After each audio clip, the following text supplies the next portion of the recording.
ተመልካቾች እንግዲህ ቀደም ሲል ባቀረብኩት ዜና ላይ አንዳንድ ሀሳብ ባልደረባ ያላቀው ታረቀኝ አጠገብ ያለ እንግዲህ ሐማስ የአሜሪካንን ክስ ውድቅ አድርጓል። ሐማስ አሜሪካ የተኩስ አቁም ስምምነትን ሊጥስ ነው በማለት ያቀረበችውን ክስ የእስራኤል ፕሮፓጋንዳ ሲል ውድቅ ማድረጉ ታውቋል። በዛሬ ባቀረበው መግለጫ ማለት ነው። የአሜሪካ የውጭ ጉዳይ መስሪያ ቤት ሐማስ በጋዛ ላይ በሲቪሎች ላይ ጥቃት ሊሰነዝር ይችላል የሚል አስተማማኝ ሪፖርቶች እንዳሉት በመግለጽ ማስጠንቀቂያ ሰጥቷል ይላል። እንግዲህ ሐማስ አሜሪካ የእስራኤልን አሳሳች ትርክት መድገም እንድታቆምና የተኩስ አቁም ጥሰቶችን እንድትገታ ጠይቀዋል ማለት ነው። እንግዲህ ፍልስጤማዊ ተንታኝ ሞይረን ረባኒ ደግሞ የአሜሪካ ማስጠንቀቂያ በጋዛ ውስጥ የእርስ በርስ ግጭቶችን ለመቀስቀስ ያለመ ነው ብለዋል። እንግዲህ ምሁራን ሐማስና እስራኤል የተኩስ አቁም ስምምነቱን በመጣስ እንግዲህ ስቲል የሰላም ስምምነቱ ከመጣ ወዲህ የተወነጃጀሉ ይገኛሉ። እስራኤልም አይዲኤፍም ሐማስን ሐማስም ደግሞ አይዲኤፍን ሲወነጃጀሉ ሲወቃቀሱ ይታያል።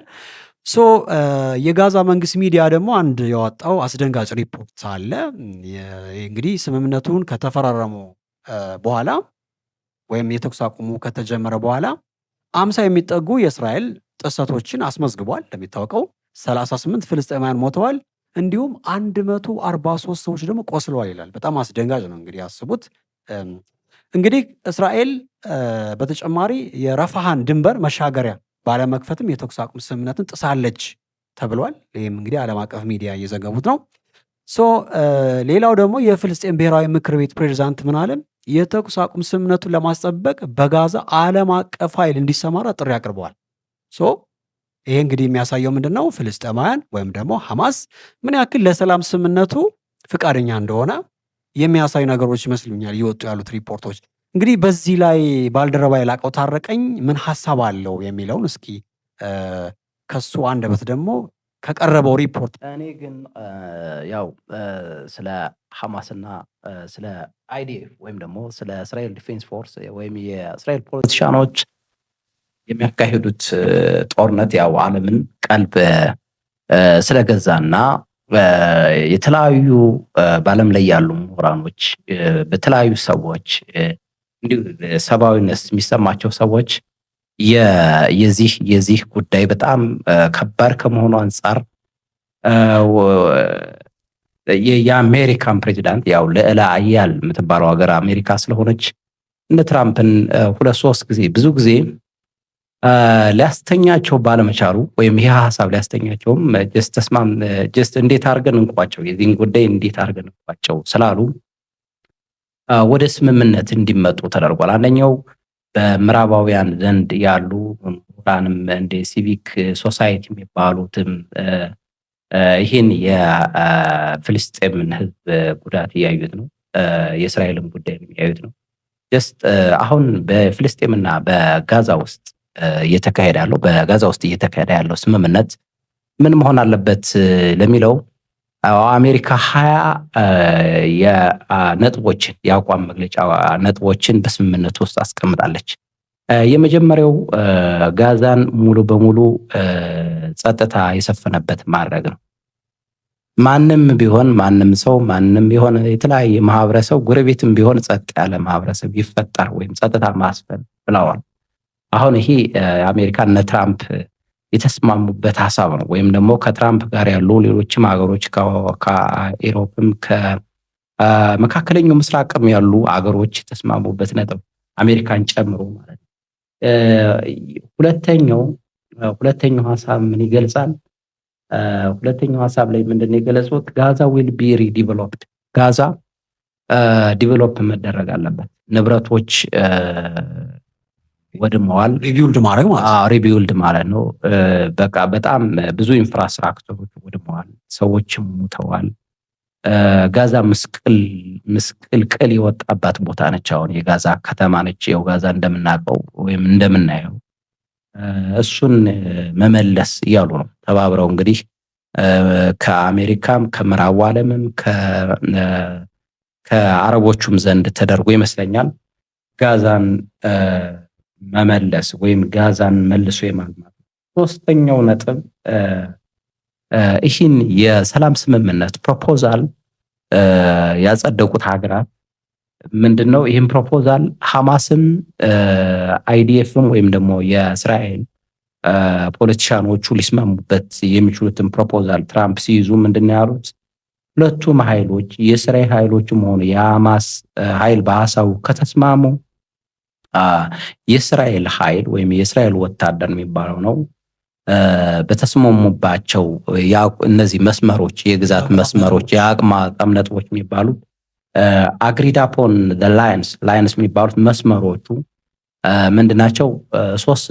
ስንት መስመሮች ናቸው ያስቀመጡት? አይ ቲንክ 3 ስምምነቱ ላይ እንዴት ጋዛ በጋዛው ስምምነት እንዴት እንደሚለቀቅ ያስቀምጡታል።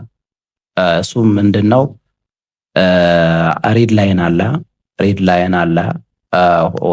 ብሉ ላይን አለ። ሬድ ላይን፣ ብሉ ላይን እና የምናየው የለው ላይን አለ። ብሉ ላይን ላይ ኦልሬዲ የእስራኤል ፎርስ የእስራኤል ወታደሮች ወደዛ ውስጥ የጋዛ ሰርጥ እንደገቡ ሙሉ በሙሉ ጋዛን እንደያዙት እንደተቆጣጠሩት ነው የሚያየው።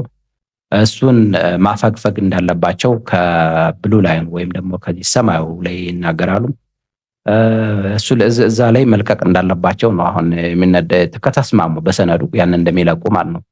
የለው ላይ ሪላይዝ ያደርጋሉ። ሁለታቸውም ቢጫ መስመሩ ላይ የታገተባቸውን ሰዎች በሁለቱም ዘንድ የእስራኤልም የታገቱት ኦክቶበር ስንት ነበረ?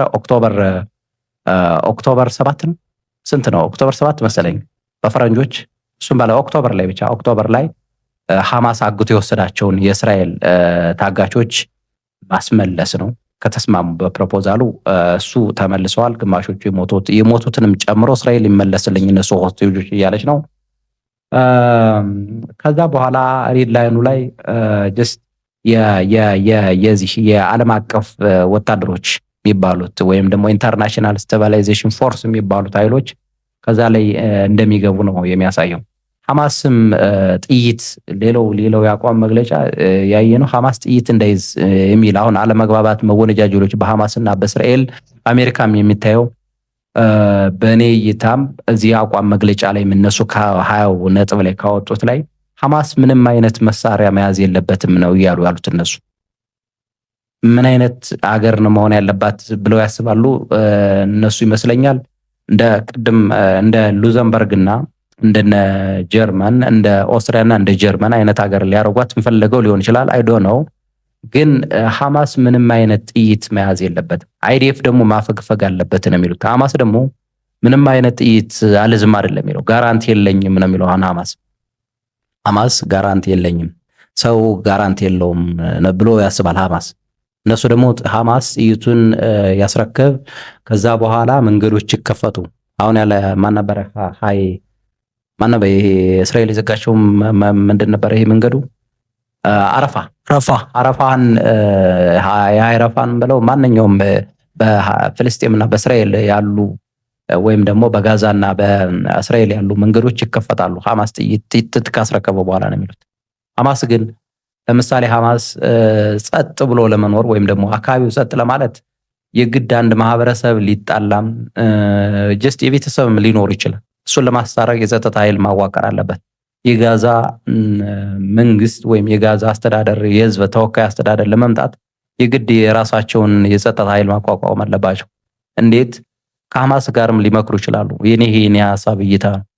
ግን ሐማስ ጥይት መታጠቅ የለበትም የሚለውን አሁን ሐማስም ቢሆን ይህን ሐሳብ አንደኛው ሰላም ስታስብ ብዙ ሰው ነው ያለ እዛ አካባቢ ላይ ሰው ይኖራል። እነዛን ሰዎች በጦርነት ውስጥ የቆዩ ሰዎች ናቸው። ብዙ ነገር አለ። ሰው ስትኖር የጸጥታ ኃይል መኖር አለበት፣ ለህዝብ የተወከለ ማለት ነው።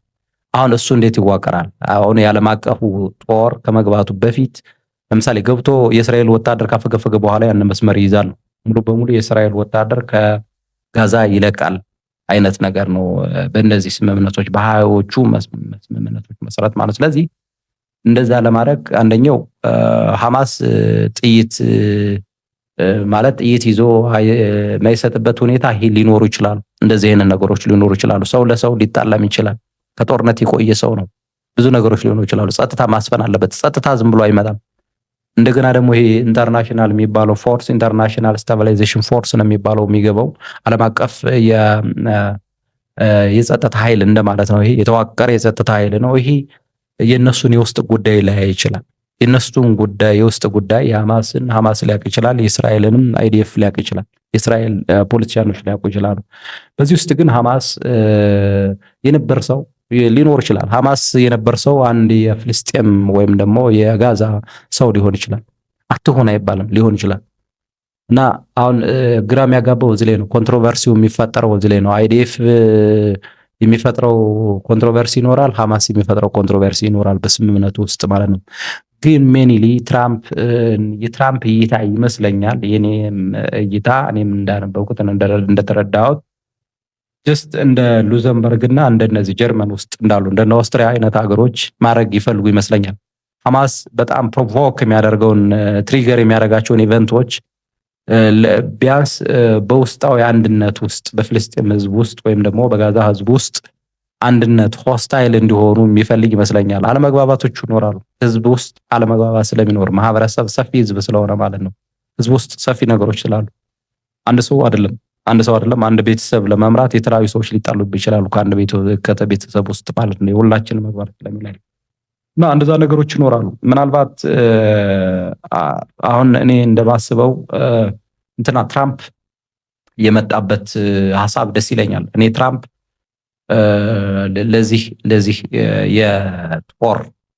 የጦርነት ማስቆም አካሄዳቸው በእኔ እይታ መልካም ነው የምለው።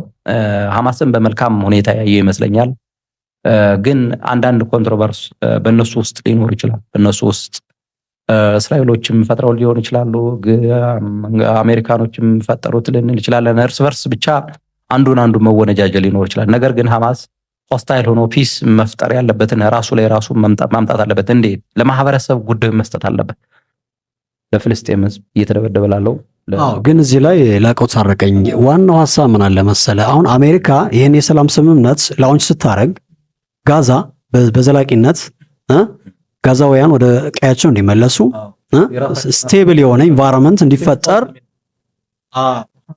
አሁን ግን እዚህ ላይ በምናየው አሜሪካ ይህን ሐሳብ አቅርባ እንዴት ነው ደግሞ አሁን እንደዚህ አይነት ክስ ሐማስ በሲቪሎች ላይ ጥቃት ለመሰንዘር አስበዋል ማለት ምን አይነት ኢንቴንሽን አለው? ይሄ እኮ ለማስበው የዚህ ኢንቴንሽንስ ወይም የዚህ ሐሳብ ምንድነው ካልከኝ ምናልባት አሜሪካ በቅድም እንዳወራሁት the Gaza people see the society, Philistine society.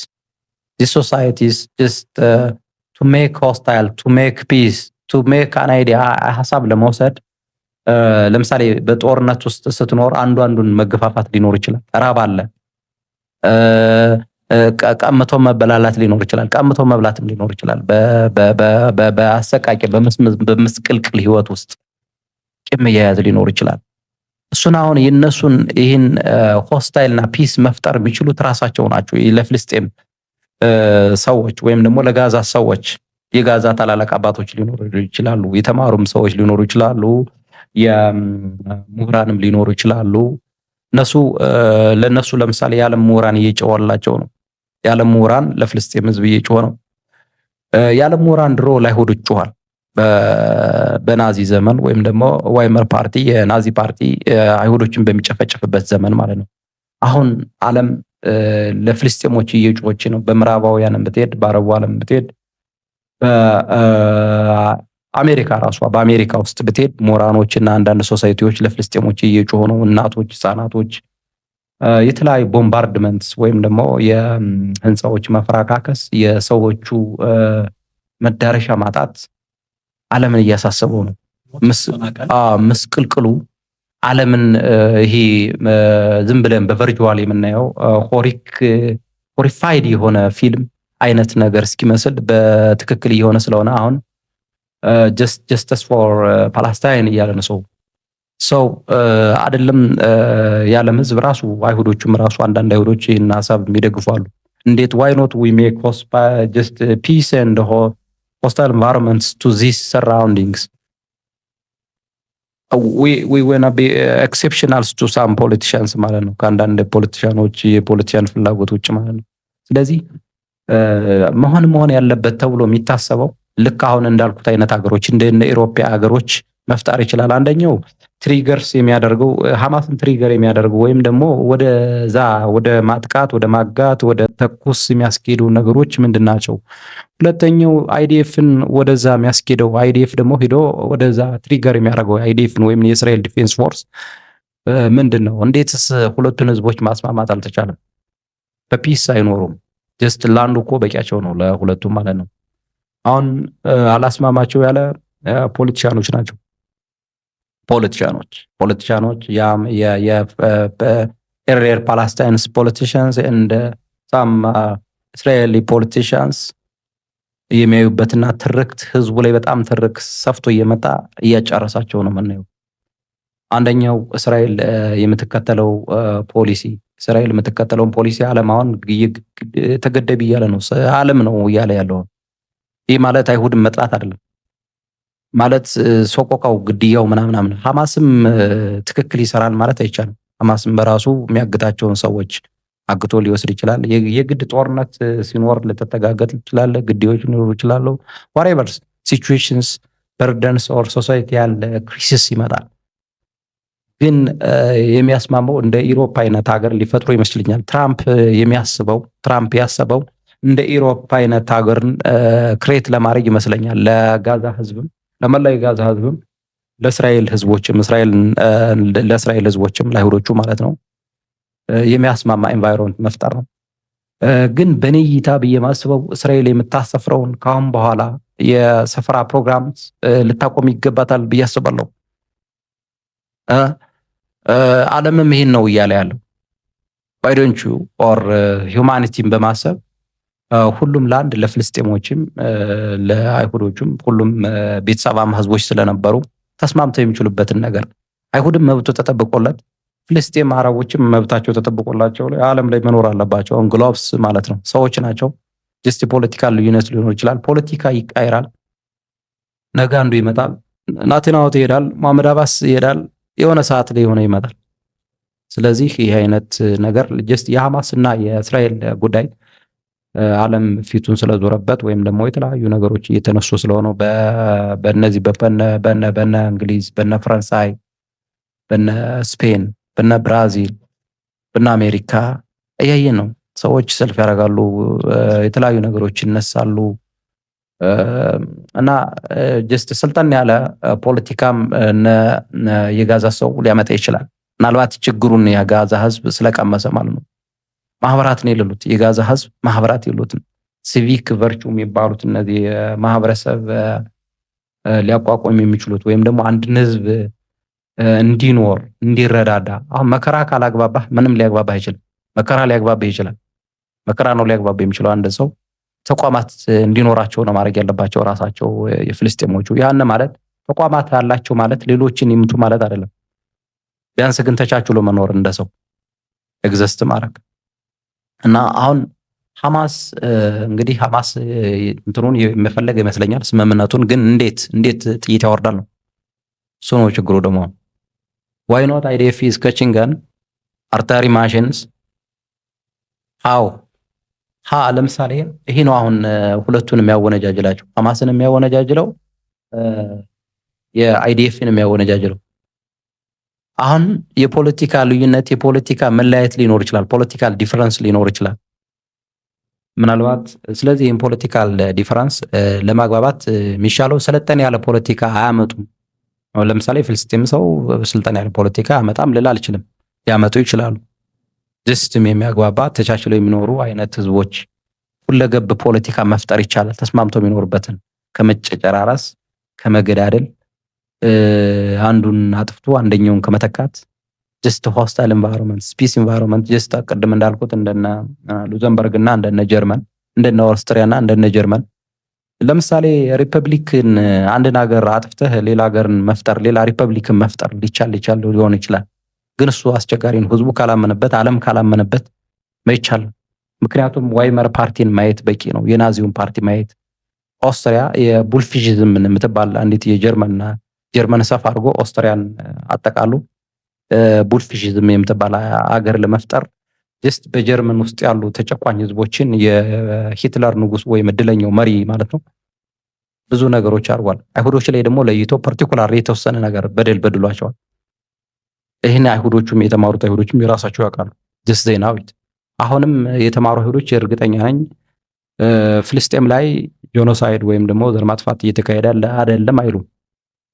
ዜይ ናው ኢት ዋትስ ሃፕኒንግ what type of economic crisis they have, what type of how many babies they will be migrated and died, how many elder people is died. ይሄ አይነት ነው ጄኖሳይድ የሚያስብለው ሌላ ነገር አይደለም። እንደገና ደግሞ ትሪገርስ ህፃናትን ቤታቸውን አፍርሰው ውጡ ምናምን ስትል ይሄ ጄኖሳይድ ነው። ካሉበት ቦታ ከተፈጠሩበት ሀገራቸው ላይ ምናምን ከቻሉ እንደነሱ ማሰብ ነው፣ እንደ ራሳቸው ልጆች፣ የሌላም ልጆች የጎረቤትም ልጆች እንደዛ ማለት ነው። ስለዚህ ሐማስ እና እስራኤል አሁን የሚወነጃጁሉበት ሐማስ የጋዛውም እንግዲህ የጋዛ የጦር ኃይል ነው፣ የእስራኤሉ አይዲኤፍ ነው። ጀስት ከትራምፕ የሚወጡ አይመስለኝም። ትራምፕ ኢምፖዝ ማድረግ ይችላል። እነዚህን ሁለቱን ተጭኖ ለጋዛ ህዝብ ሰላም ፒስ ማምጣት ይችላል። ዓለም አቀፉ ማህበረሰብ ማምጣት እንደሚችል ታይቷል። ለምን በተለያዩ ሰላማዊ ሰልፎች በተለያዩ የአውሮፓ ሀገሮች፣ አሜሪካ ሀገሮች ተካሂደዋል። በአረቡ ዓለምም በአንዳንድ ፖለቲሻኖች በህዝቡን ፍላጎት የለውም ማለት አይቻልም፣ ይኖራል። ስለዚህ ወደ ሰላም ይምጡ ማለት የጋዛ ህዝብ ፒስ ይፈልጋል። ኖት የጋዛ ህዝብ ኦንሊ የፓላስታይን ህዝብ ፒስ ይፈልጋል። ለአይሁዶችም ጥላት አይሆንም ብዬ የማስበው ነው። ግን አሁን ይሄ የአይሁድ ጥላቴ ነው እንደገና ደግሞ ፍልስጤም ጥላቴ ነው እየተባባሉ የሚገዳደሉበት ለዓለም ደርሷል። ችግራቸው አውት ብሬክ አድርጎ ዓለም እያየው ሶ the world needs justice yes። በዛ ወይ ነው የምናየው። እንግዲህ ያው አሜሪካ ሀያል ሀገር ስለሆነች ኢምፖዝ ማድረግ ትችላለች፣ መጫን ትችላለች። የሐማስን ጉዳይ ለሐማስ ሰጥታ ሐማስ የራሱን ጉዳይ እንዲያጣራ ያለበትን ኮንትሮቨርስ በህዝቡ ውስጥ ያሉ የሽኩቻዎች ሊኖሩ ይችላሉ። አለመግባባት ቅድም እንዳልኩ የማህበረሰብ መታወቅ ከጦርነት ህዝብ ከጦርነት ላይ የቆየ ህዝብ ነው። ከመፈናቀል፣ ከመገደል፣ ከመሞት ምናምን የቆየ ህዝብ ነው። ፒስ ለማድረግ ትልልቅ አባቶች ራሳቸውን ገዛ ያሩ ሰከን ያሉ ሰዎች በዛ ውስጥ የሆነ ተዋናይ መኖር አለበት። ገብቷል። ስለዚህ ወደ ሰላም የሚመጡ ይመስለኛል። እኔ ብዬ ማስበው አሜሪካ ወደ ሰላም ታመጣዋለች። አንደኛው አልቲሜትሊ የአንደኛው ዓለም ጦርነት እንዴት እንደመጣ በዳዲዝም፣ በሹሪያሊዝም ሐሳብ፣ በኢምፕሬሽኒዝም፣ ኤክስፕሬሽኒዝም ሐሳቦችን ያመጡት ሞራሎች ናቸው ይሄን የፈጠሩት። የስዕል ደራሲዎች ናቸው ይሄን የፈጠሩት። አሁን ያለችን ሮም አውሮፓ እንዴት ዌስተርን እንዴት እንፍጣል? ዩሮፕ ጀስት ኢስተርን ዩሮፕ ዌስተርን ዩሮፕ ብሎ እንደፈጠሩት ማለት ነው። ጀስት አሜሪካም እንደተፈጠረ ጀስት ስለዚህ እንደዚህ አይነት ነገር የሁለተኛው ዓለም ጦርነት ማይተውታል። በኤክስፕሬሽኒዝም ፕሪንሲፕልስ እስከነ ናዚ ተደርሶ ነው የተለያዩ ሀገሮች ተደባድበው ሁለተኛው ዓለም ጦርነት የሶስተኛው ዓለም ጦርነት እንዳይነሳ ምሁራኖች አንደኛው እያዩ ነው። ምሁራኖች ያሉ ሰዎች እያዩ ነው። ኖት እዛ ላይ የእምነት የዘር የምን ምናምን አይደለም። እዛ ላይ የሰውነት ጉዳይ ነው። ምናልባት ፖለቲሻኖች ሄደው በዘርም ሊደበቁ ይችላሉ። ፖለቲሻኖች ሄደው በእምነት ሊደበቁ ይችላሉ። ፖለቲሻኖች ሄደው በጎጥ ሊደበቁ ይችላሉ። ፖለቲሻኖች ሄደው በቀበሌ ሊደበቁ ይችላሉ። ወዶ ነው ግን እዛ ላይ የሚያየው ሰው ዋስ ዘበርደንስ የሚለው ነው ዋናው ነገር ማለት። ስለዚህ ሊሆን የሚችለው ይሄ የሶስተኛው ዓለም ጦርነትን እንዳያመጣ ምሁራኖች እንዳይቃወሙ፣ አርቲስቶች እንዳይቃወሙ ትራምፕ ኢምፖዝ ስለተደረገ ዓለምም እያየ ስለሆነ አሜሪካንም እንደዚህ ነገር እየፈተናት ስለሆነ ምን ማድረግ አለበት? የእስራኤል መንግስት ኢምፖዝ ማድረግ ይችላል። ናቴናሁን ኢምፖዝ ማድረግ ይችላል፣ መጫን ይችላል። እንግዲህ የምታየው አሜሪካን እስራኤል አንደኛው ብዙ ጫና እየመጣባት ያለች ሀገር ነች። ከጀርመን፣ ከእንግሊዝ፣ ከፍራንሳይ ጨምሮ የጦር መሳሪያዎች የምታስገባው ሊቀርባት ነው ማለት ነው። ስለዚህ ከተለያየ ነገሮችን ከተለያየ ሀገሮች በዲፕሎማሲ የተለያዩ እቃዎችን ምናምኖችን ድርጅቶችንም ስታቋቁም ለህዝብ የምታቋቁመውን ከሀገራት ለሀገራት ለማድረግ ዓለም አቀፍ ስምምነቶችን የዛችን ሀገር ህዝቦች ህግ ማክበር ግዴታ ነው። የጀርመንን ህግ ሳታከብር የጀርመን መሪ ብቻ ለእስራኤል ስላገዘ ህዝቡ ከተቃውሞ ሊደግፍ አይችልም። ስለዚህ እንደዚህ አይነት የዓለም ሶስተኛው ዓለም ጦርነት እንዳይነሳም የሶስተኛው ዓለም ጦርነት ያው በእምነት አይነሳም፣ በብሔርም በጎሳም አይነሳም። ግን እንደዚህ አይነት ነገሮች ጀስት እንደ ሰው ስናስበው how they live in peaceful ways ዋይ ዊ ኦልዌይስ ዋር ነው በዛው ጋዛ የሚባለው ኦልዌይስ ዋር ያሉት ነው አንዳንድ ጋዜጠኞች። ኦልዌይስ ዋር ማለት ሁሌም ጦርነት፣ እሱ ማቆም አለበት ነው። ስለዚህ አሜሪካ ይህን ጦርነት ታስቆመዋለች። 21 እንትኖችን አቋም ያስቀመጠችውን አቋም ሐማስም ከተስማማበት የእስራኤል መሪዎችና የእስራኤል ወታደርም ካመነበት በዛው ከተስማሙ የነሱ ጉዳይ አልቆለት ጋዛም አድርጋ ሰዎችም ተመልሰው ጥሩ መሪም ኑሯቸው የራሳቸው የጸጥታ ኃይል የሚያቋቁሙ ይመስለኛል። ጋዛ ዝም ብሎ ሲቪክ አስተዳደር ስለፈጠርክ ሰላም ይኖራል ማለት አይደለም። ሲቪክ አስተዳደር ሲፈጠር ጀስት የጸጥታ ኃይሎች ሊኖሩ ይችላሉ። አሁን የሲቪክ አስተዳደሮች ስለሌለው ነው የጋዛ ህዝብ የተለያዩ የሲቪክ ወይ ማህበረሰብ ወይ የሚባሉት ነገሮች ስለተናዱበት ነው የፍልስጤም ህዝብ ጀስት ብዙ አደጋዎች የገጠሙት ማለት ነው። ቢቻል ፍልስጤም ሆነ እስራኤል ተቻችለው ድሮ ነው ቢስማሙ ጥሩ ነበር። አመሰግናለሁ። ለማንኛውም ይህን ይመስላል ሀሳቤ። ስለዚህ በ20 አቋም ትራምፕ ባስቀመጠው መሰረት ሰላም ይመጣል ብዬ አስባለሁ። አመሰግናለሁ። ለማንኛውም ለነበረን ፕሮግራም በጣም ነው አመሰግነው። ቻው ብያለሁ። እሺ ተመልካቾቻችን እንግዲህ በሐማስ ባወጣው ጋዜጣዊ መግለጫ መሰረት እንግዲህ ላቀው ታረቀኝ በርካታ ማብራሪያዎችን ሰጥቶናል። እንግዲህ አድማጮቻችን ለዛሬው የነበረን ፕሮግራም ወይም ደግሞ የዜና ትንታኔን ይመስል ነበር። ስላደመጣችሁን እጅግ በጣም እናመሰግናለን። ሌሎች በጣም በርካታ መረጃዎችን ከትንታኔ ጋር በማድረግ ዘገባዎችን እናቀርብላችኋለን። በጣም ተአማኒ የሆኑ ዘገባዎችን ማለት ነው። ስለዚህ እናንተ ምን ታደርጋላችሁ? ላይክ፣ ሰብስክራይብ እያደረጋችሁ የቻናላችን ቤተሰቦች እንድትሆኑ እንጋብዛለን። ቴንኪው፣ እናመሰግናለን።